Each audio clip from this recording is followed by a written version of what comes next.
আমাদের এই অঞ্চলে অর্থাৎ ভরতগ্রাম ইউনিয়নের ৮ নম্বর ওয়ার্ড বিএনপি অঙ্গ এবং সহযোগী সংগঠনের সবাই মিলে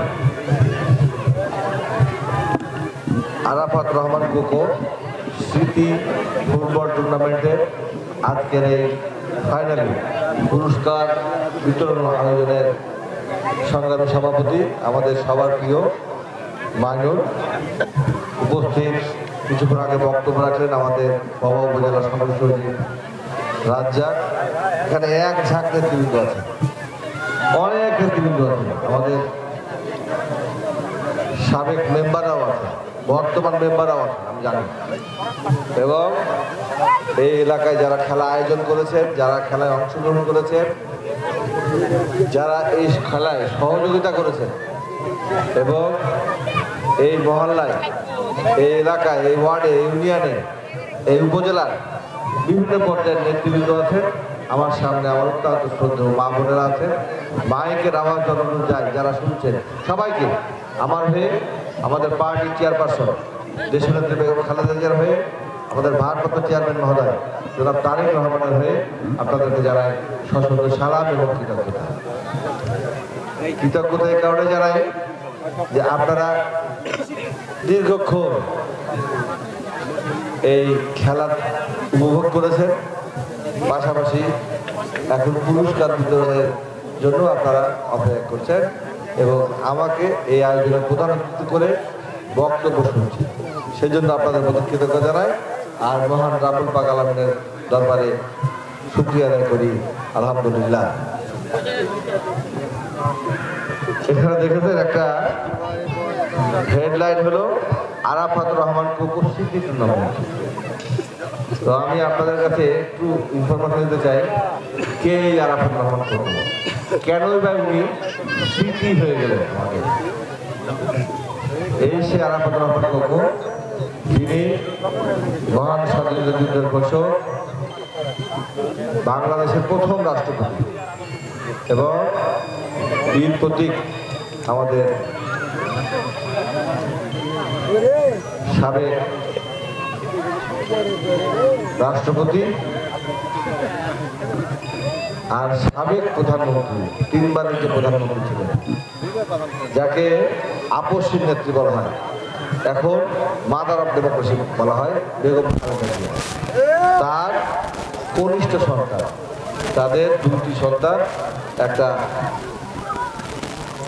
তারেক রহমান আর একজন হচ্ছে আরাফাত রহমান।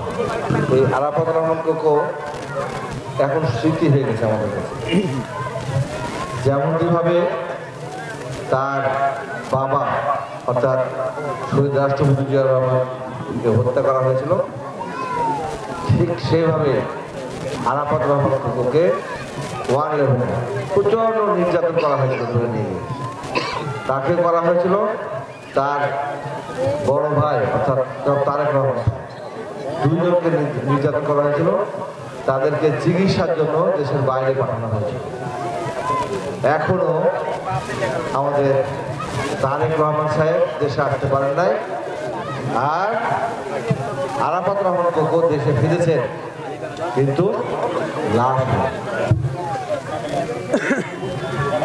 সেই জন্য দেশের মানুষ যেমন শহীদ রাষ্ট্রপতি জিয়া রহমানকে এখনো শ্রদ্ধা ভরে স্মরণ করে, ঠিক আরাফাত রহমান কোকোকেও তার এবং তাকেও তার পিতার মতো অত্যন্ত শ্রদ্ধা ভরে স্মরণ করে। সেই আরাফাত রহমান কোকোকে স্মরণ রেখে আমাদের এই এলাকার মানুষ যে টুর্নামেন্ট করেছে, সেই জন্য তাদেরকে আমরা ধন্যবাদ জানাই এবং তাদের প্রতিও আমরা কৃতজ্ঞতা প্রকাশ করি। সম্মানিত সুধীমণ্ডলী, আপনারা জানেন যে প্রায় 17 বছর মনে ভুল হবে, 111 এসেছিল কবে? 2007 সালের জানুয়ারি মাসের 11 তারিখে, তাই না? সেই তখন থেকে এই বাংলাদেশের মানুষ, বিশেষ করে যারা বিএনপি করে, অঙ্গ সংগঠনের নেতৃবৃন্দ যারা আছে, তাদের প্রতি নির্যাতনের খড়গ নেমে এসছে।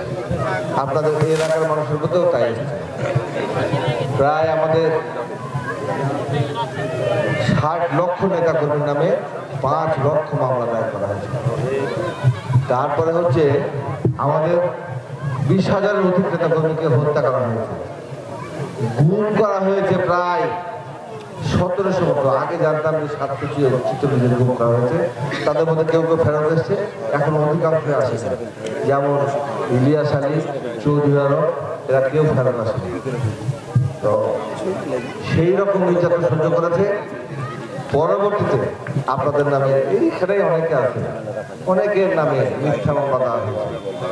তারপর হচ্ছে হয়রানিমূলক মামলা দেওয়া হয়েছে, ওই হচ্ছে গুম মামলা দেওয়া হয়েছে, অনেকের ব্যবসা প্রতিষ্ঠান কেড়ে নেওয়া হয়েছে, অনেককে আবার হচ্ছে তার শিক্ষা প্রতিষ্ঠান ঠিকমতো লেখাপড়া করতে পারে। তো এই পরিস্থিতিতে আমরা যখন দেশের মানুষ একেবারে নাবিশ্বাস হতে গেছিল, তখনই এদেশের ছাত্র জনতা সহ দীর্ঘ 17 বছর যে আন্দোলন সংগ্রাম করেছে, সর্বশেষ 36 দিন আন্দোলন করে এই ফ্যাসিস্ট সরকারের প্রধান খুনি হাসিনাকে দেশ থেকে দেশের মানুষ বিদায় করেছে। আজকে সেই জন্য একটা পরিবেশ এসছে। আগে কি কখনো আমরা এরকম আরাফাত রহমান স্মৃতি টুর্নামেন্ট করতে পেরেছি? হ্যাঁ, অথবা বিএনপির নাম নিয়ে মিটিং আমরা ঠিক মতো করতে পেরেছি?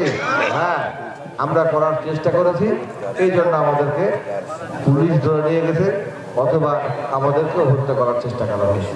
তো এখন একটা সময় এসছে, যে সময়ে দেশের মানুষ এই ফ্যাসিস্ট সরকারকে বিদায় করে দেওয়ার পরে আগামী দিনে তারা তাদের বাংলাদেশ কারা পরিচালনা করবে, অর্থাৎ তাদের প্রতিনিধি তৈরি করার জন্য একটা পরিবেশ এসছে। অর্থাৎ একটা নির্বাচনের আমেজ হচ্ছে বাংলাদেশে প্রবাহিত হচ্ছে। সেই ধারাবাহিকতায় আগামী 2026 সালের ফেব্রুয়ারি মাসে যে ত্রয়োদশ জাতীয় সংসদ নির্বাচন হবে, সেই নির্বাচনে বিএনপি অংশগ্রহণ করবে, দেশের মানুষ অংশগ্রহণ করবে, সেই রকমভাবে আপনারাও অংশগ্রহণ করেছেন। ঠিক না বেটি? আপনারা নির্বাচনে অংশগ্রহণ করেন নাই?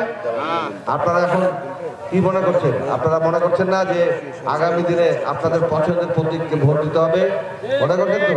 হ্যাঁ, সেই জন্য যা যা করণীয়, আমি অত্যন্ত খুশি হয়েছি, বিশেষ করে যে আমাদের এক ঝাঁক তরুণ ভাইরা এই হরগ্রাম ইউনিয়নে এবং আমাদের আশেপাশে যারা আছে এদেরকে সহযোগিতা করে সবাই মিলে এত সুন্দর একটা আয়োজন করেছে। সাথে আমার মায়েরা বোনেরা আমাদের জন্য আজকে আমি যখন আসছিলাম দেখুন তারা মিছিল পর্যন্ত করেছি। আমি আপনাদের এই ঋণ শোধ করতে পারবো না, তারপরেও বলুন যে আপনাদের একেবারে পার্শ্ববর্তী মানুষ, আমার বাড়ি থেকে এখান থেকে মোটরসাইকেলে গেলে 3 মিনিট লাগবে, এই দিন জিন্দাবাদ কত মিনিট লাগবে, আর পায়ে হেঁটে গেলে 10 থেকে 15 মিনিট লাগবে। কারণ আমি সকালবেলাতে ওই হাঁটার সময় আমি ঘুরে দেখেছি যে কতক্ষণ লাগে এখানে আসতে, তাই আমি আসি এবং দেখি। আমাদের মায়েরা বোনরা ওনাকে আমরা দেখেছেন কিন্তু চিনেন না। তা আমরা ছোট থেকে বেড়ে উঠেছি এই এলাকাতে, এখানে আমাদের বাড়ি, এটা আমাদের সাবেক পাওয়া। এখন সিটি কর্পোরেশনের মধ্যে ভাগ হয়ে যাওয়ার কারণে আমরা ওই অঞ্চলটা হয়ে গেছে সিটি কর্পোরেশন। যেমন এখানেও তাই হবে, আগামী দিনে এগুলো হয়তো সিটি কর্পোরেশনের মধ্যে চলে আসবে, তখন এটাও আমাদের মধ্যে চলে যাবে, মানে এই পাওয়া ওই আরেকটির মধ্যে চলে যাবে। এইরকম একটা অবস্থাতে আমরা আপনাদের একেবারে এলাকার সন্তান হিসাবে আপনাদের সঙ্গে এটি বলবো যে আমরা একটা জিনিস যদি মনে রাখি যে কেন এই নির্বাচনটা আমাদের জন্য অত্যন্ত জরুরি। এই কারণে জরুরি, দেখেন আমি মা বোনদেরকে বলি, আপনাদের মতোই একজন মহিলা আমাদের আপসী নেত্রী দেশটাকে বেগম খালেদা জিয়া, যিনি তার জীবন দশায় অত্যন্ত ত্যাগ করেছেন। কি ত্যাগ করেছেন? উনি তার স্বামীকে হারিয়েছেন, উনি তার এই যে সন্তান তাকে হারিয়েছেন। তার যে বসত স্বামী সন্তানের স্মৃতি বিজড়িত বাড়ি, সেই বাড়ি থেকে পর্যন্ত তাকে বের করে দেওয়া হয়েছে। তাকে বিনা দোষে 6 বছর কারাগারে রাখা হয়েছিল। কিন্তু এখনো হচ্ছে সেখানে চিকিৎসা দেওয়া হতো না, তার ওখানে তাকে হত্যা করার একটা পরিকল্পনা ছিল।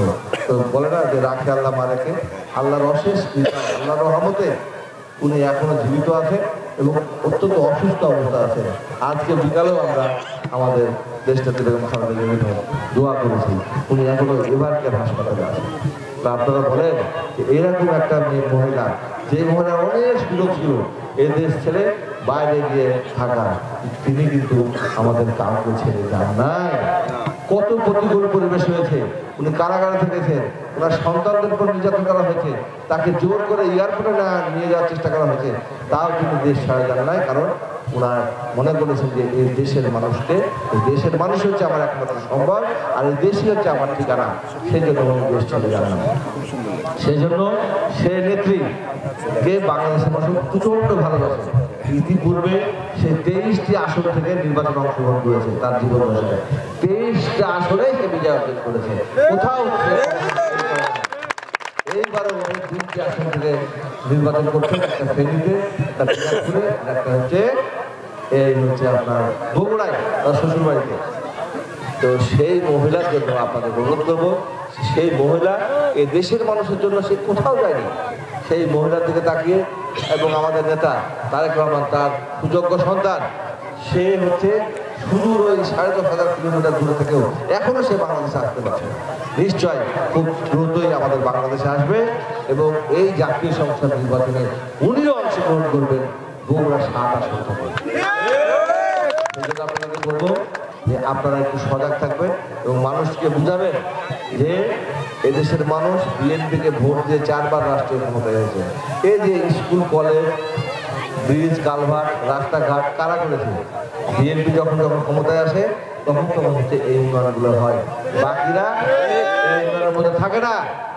কারণটা হচ্ছে যে বিএনপি হচ্ছে জনগণের দল, আর জনগণের নির্বাচিত প্রতিনিধি দিয়ে যদি দেশ পরিচালনা করতে হয় তাহলে জনগণের কাছে জবাব দিতে থাকতে হবে। আমরা তো অন্য কারোর মতো এইরকম ভাবে আমরা চলাফেরা করতে পারবো না যে আমরা দীর্ঘদিন দায়িত্ব পালন করবো, কাজ করবো না, এমনকি আমরা করতে পারবো না। বিএনপি করতে পারবে না, বেগম খালেদা জিয়া করতে পারবে না, করতে পারবে না। আজকে দেখেন তারই সৈনিকেরা কত সুন্দর একটা আয়োজন করেছে। এটা তো রেয়ার ব্যাপার, একটা খেলাধুলার মধ্যে সবাইকে সম্পৃক্ত করে, মুরব্বীদেরকে সবাইকে একসাথে করে এত সুন্দর একটা আয়োজন করেছে। অর্থাৎ যারা বিএনপি করে তারা এইরকম জনগণের সঙ্গে তাদের সম্পর্ক থাকে, জনগণের সাথে জবাবদিহিতা থাকে, জনগণের দুর্গণে তারা যায় এবং জনগণের পার জনগণ কি চায় সেটা তারা করে। তো আমার যে এই এলাকার সার্বিক উন্নয়নে আপনারাই ভূমিকা রাখবেন।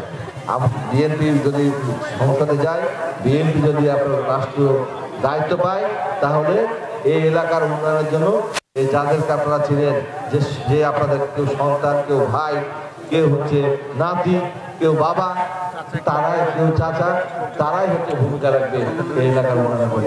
ইনশাআল্লাহ সেই প্রত্যয় ব্যক্ত করে আমি কারো বিপক্ষে বলতে চাই না, শুধু সাবধান থাকবেন। আমাদের আবেগের জায়গা, ধর্ম হচ্ছে আবেগের জায়গা। আমি মুসলমান হিসাবে আমাদের আবেগের জায়গা হচ্ছে আমাদের ইসলাম ধর্ম। সেই ইসলাম ধর্মকে নিয়ে ঠুনকো কোনো কাজে কেউ যেন ব্যবসা প্রতিষ্ঠানে ব্যবহার করতে না পারে, এদিকে আপনারা সাবধান থাকবেন। ধর্ম কখনো ক্ষমতা যাওয়ার কোনো সোপান অথবা সিঁড়ি হতে পারে না। ধর্মকে নিয়ে এরকম যারা করে তাদেরকে বলি যে দেখেন, এতদিন তো আপনারা সব আমাদের সাথেই থাকতেন, আমরাও আপনাদের সাথে থাকতাম। হ্যাঁ, আমরা জানি যে আপনাদের বিভিন্ন ব্যবসা প্রতিষ্ঠান এই সমস্ত জিনিসগুলো টিকিয়ে রাখার জন্য আপনাদের ক্ষমতার প্রয়োজন। সেখানে আমাদের তারেক রহমান সাহেব বলেছেন যে বিএনপি যদি নির্বাচিত হয়, যদি সংখ্যাগরিষ্ঠতা পায়, তাহলে যারা নির্বাচনে অংশগ্রহণ করবে তাদেরকে নিয়েই আগামী দিনের জাতীয় সরকার গঠন করা হবে। সুতরাং এইরকম মানুষকে ধোঁকা দেওয়া দরকার নাই। আপনি আপনার আদর্শের কথা বলেন, আপনাদের পূর্বপুরুষ মওদুদির কথা বলেন। আপনারা কেন আমাদের মহান the great man who like best, আমাদের মহামানব হযরত মুহাম্মদ মুস্তাফা সাল্লাল্লাহু আলাইহি সাল্লাম, তার বিষয়ে আপনারা তাদের পক্ষে যাচ্ছেন বলে এই সমস্ত ইয়ে করে বসেন, সেইটা মনে হয় যে আপনাদের সমুযোগ হচ্ছে না। আজকে আপনাদের ইতিহাস সবার জানা, আমি এই খেলাধুলার আয়োজনে বলতে চাই না। যারা মানুষের বিপদ করে, আল্লাহ তাআলা বলেছে আল্লাহ তাআলা বলেছেন যে যার নামে বিপদ করবে তারই পাপ মোচন। আমরা কারো বিপক্ষে বলতে চাই না, শুধু এটুকু বলতে চাই যে মানুষকে ধোঁকা দেওয়া বন্ধ করেন, মানুষকে ধোঁকা দেওয়া বন্ধ করেন। এলাকার মানুষ এখন আর ওইরকম বোকা নাই যে আপনি এতদিন ক্ষমতায় আছেন, আপনি এসে ঘিরে আমাকে বলে বাবা তোমাদের তো যদি বিএনপি ক্ষমতায় আসে তোমরা রাস্তাঘাটটা করে দেবো। তো আমরা বলি যে বাবা রে আপনারা এতদিন বলেন না কেন? বলছে বাবা রে কি আর বলবো, তারা তো মানুষের ভোটের তোয়াক্কাই করে না। মানুষের যে ভোট দিবে সেটা তারা তোয়াক্কাই করে না, ভোট দিলে কি না দিলে কি, তারা তো নির্বাচিত হবে। যেভাবে এর আগে বিভিন্ন জন এমপি হয়েছে, সুতরাং আপনারা তো আমাকে ভোট দিয়েছিলেন না? হ্যাঁ আপনারা ছিলেন, আমাদের রেজাল্ট বেরোতে দিয়েছে। সুতরাং এখন আর সে পরিবেশ নাই, এখন তো আর করতে পারবে কেউ? বাংলাদেশে এরকম পরিবেশ আর আছে? এরকম পরিবেশ আসতে দেওয়া হবে? সেই জন্য আমাদেরকে ঐক্যবদ্ধ থাকতে হবে। শুধু আমাদেরকে না, যারা আমাদের সাথে প্রতিযোগিতা করছেন তাদেরকে বলি আপনাদেরকেও এই সমস্ত বিষয়ে ঐক্যমতে থাকতে হবে। অন্ততপক্ষে আগামীর ভবিষ্যতের জন্য এই যে শিশুরা কত সুন্দর করে সেজে গুলে আমাদের হাতে ফুল তুলে দিচ্ছে, আমরা তাদের হাতে পুরস্কার তুলে দিচ্ছি, এই কিশোরদেরকে আমরা এই তাদের সাথে সমন্বয় করে আজকে যে একটা বিশাল একটা বিনোদনের মতো একটা আয়োজন করা হয়েছে, এইরকম একটা সৌহার্দ্যপূর্ণ আচরণ আমরা যেন সারা জীবন করতে পারি। এই জন্য পরিবেশ বজায় রাখার জন্য আপনাদেরকে আহ্বান জানাই যে আপনারা কেউ ওই কারোর সাথে কোনো দ্বন্দ্বে জড়াবেন না, কোনো হঠকারিতাতে পা দেবেন না, এবং যারা ষড়যন্ত্র করছে দেখবেন নিজে যদি কাজ করতে থাকেন তাহলে দেখবেন যে একসময় যারা ষড়যন্ত্র করে তারা যে কোনো আলাদা হয়ে যাবে। আমি শুধু এইটুকু বলে, আর কারো রক্তচক্ষুকে আপনারা দেখবেন না। কেউ যদি রক্তচক্ষু দেখায় সর্বপ্রথম আপনাদের পাশে এসে দাঁড়াবেন, টেনশন করার কিছু নাই। এবং আপনারা আমাদের সাথে আছেন, আমিও আপনাদের সাথে আছি। এই বলে আগামী দিনে এই ধরনের টুর্নামেন্ট আরো হোক, আরো সবাই সমৃদ্ধি বৃদ্ধি শীর্ষ সমৃদ্ধি কামনা করে এবং ধানের জন্য আপনারা দোয়া করবেন, আমাদের জন্য দোয়া করবেন, বেগম খালেদার জন্য দোয়া করবেন। এই বলে আপনাদের প্রত্যেকের সুস্বাস্থ্য সবাইকে অনুরোধ জানিয়ে আমি আমার কথা শেষ করছি। আল্লাহ হাফেজ, বাংলাদেশ জিন্দাবাদ, সবাইকে ধন্যবাদ।